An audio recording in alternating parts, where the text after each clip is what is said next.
Hello everyone, my student number is 10502831. I'll be speaking to you about DNS, the domain name system.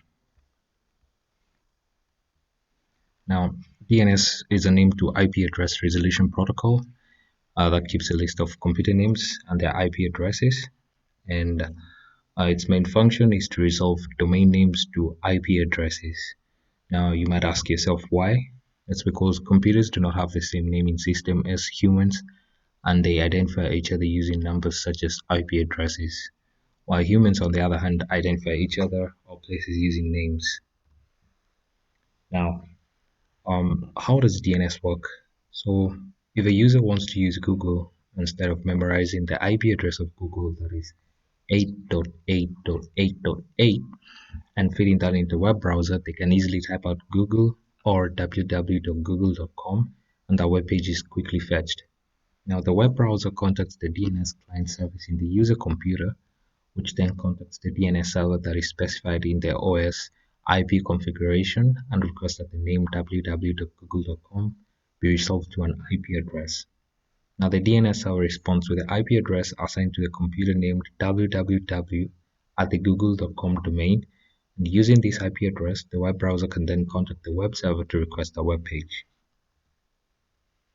Now, DNS uses UDP transport protocol because the message consists of a single packet of data, and the DNS system in the internet is organized in a hierarchical manner that contains levels of domain, which are root, top, second, subdomain, and host.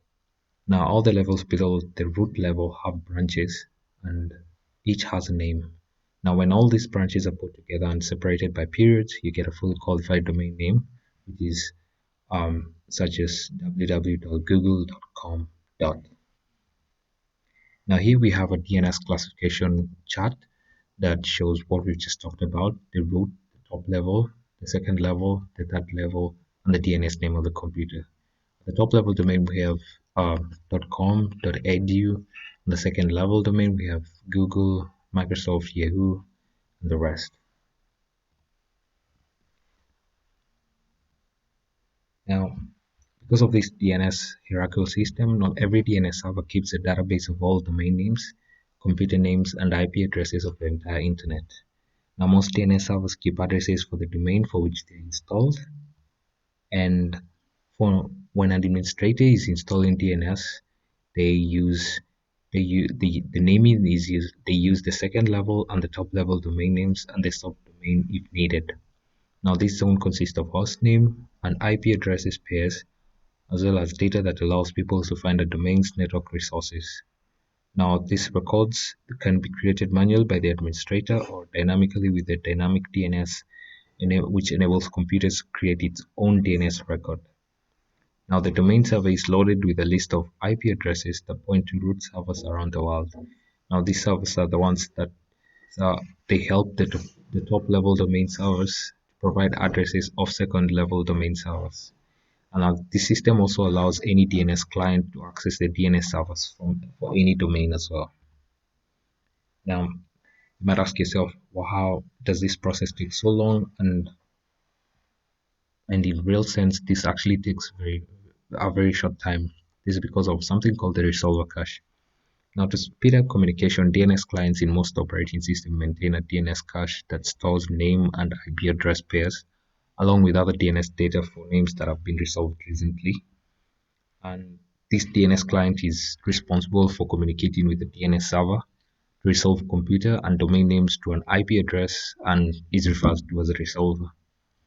Now, any operating system must be configured to use DNS. At the very least, a client computer needs one address of a DNS server it can query. And in Windows operating systems, for example, the first DNS server is configured to the preferred DNS server, and the second one is the alternate DNS server. Now, the DNS server has several zones, and it's comprised of several elements, e.g. DNS zones. As we talked about, each zone contains and carries the name of the domain whose record it stores, and then resource records. Now, these are data contained in a zone such as host records, but other resource record types can be found in a DNS zone such as SOA, A, or PTR. Then there is cache, where the local DNS server contacts another DNS server to satisfy a client's DNS query. The results are saved or cached so that if the same query occurs again, the local DNS server can respond without having to contact another server again. Then there are root hints. Now, when a DNS query can't be resolved from a local zone records or cached records, the DNS server consults the root hints file, which contains a list of IP addresses of internet root servers. Now, these root servers maintain records for the internet top-level domain servers, and the TLD servers maintain records for DNS servers that manage second-level domains. Now, all these servers maintain different levels of domain information that form the basis of the hierarchical nature of the DNS system. And then the last one is the DNS server service. Now, it is a service that runs in the background and listens for any DNS queries on UDP port 53. Now, all this can just be summarized using this picture that is shown here, showing a user trying to get to www.example.com and the DNS resolver asking the DNS root name server, hey, do you have www.example.com? And the response from DNS root name server replies that no, but go to nameserver4.com TLD and ask whether they have it. And the DNS resolver asks the same question to the nameserver4.com TLD, and the reply is that hey, I go to root 53 name server.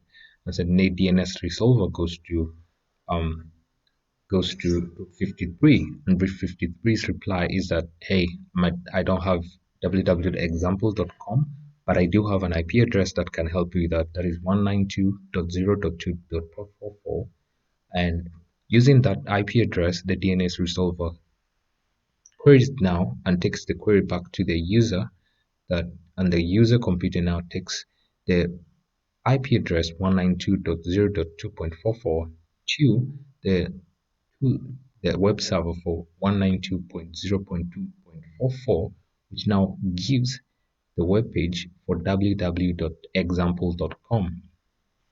Now we can show how this works through Wireshark, and I'm just going to open Wireshark in this instance.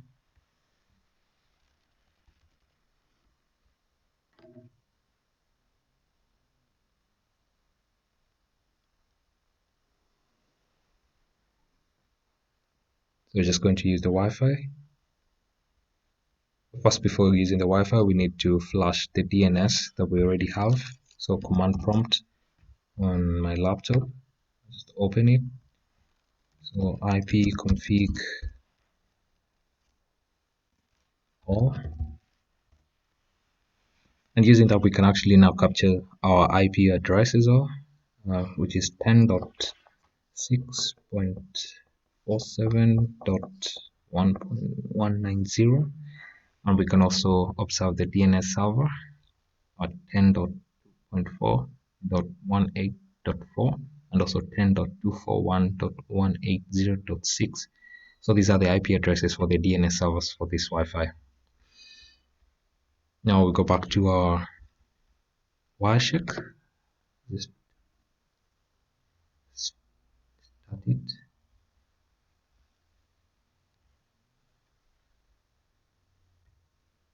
And it's already started capturing.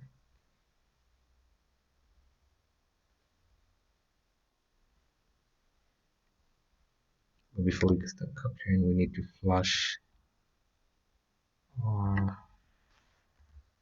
We need to flash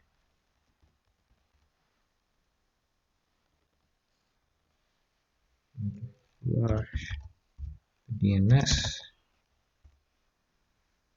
Yeah.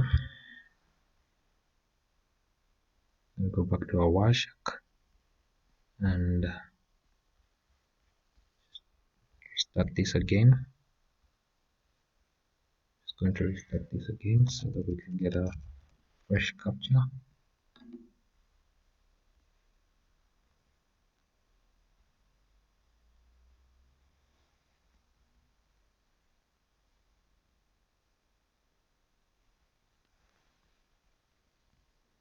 And we open our web browser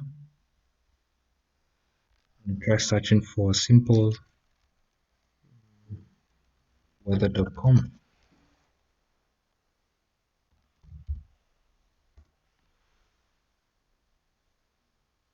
It brings the weather channel, We close the browser and stop the capture.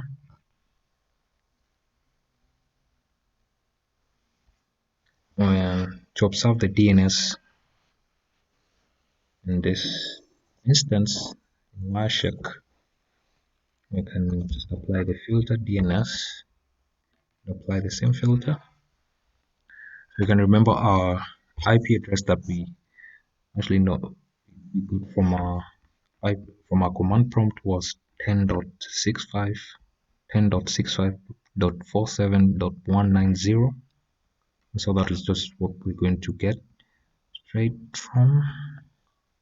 Just going to see that there's some communication from our computer to one of the DNS servers here that we had. But I want to see the weather one, that the query that we did.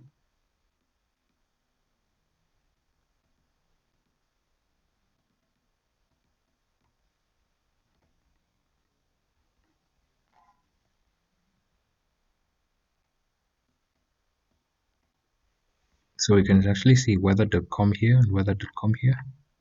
Just going to try and get where it originated from. So I think this is the first one. So this is the first query. Originated from our IP address and the destination was to the DNS server. As we just highlight this, we can get more information. So you can see that it uses UDP protocol, and the source port that it came from was 61478 and the destination port was 53.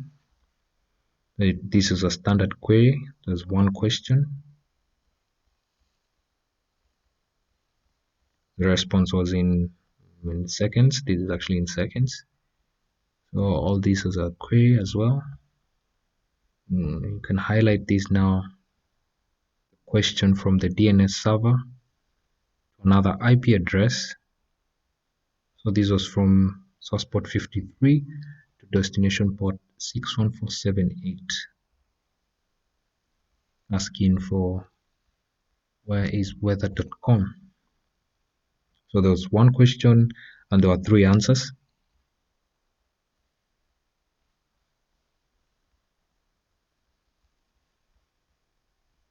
So you can see the authoritative name servers, the additional records.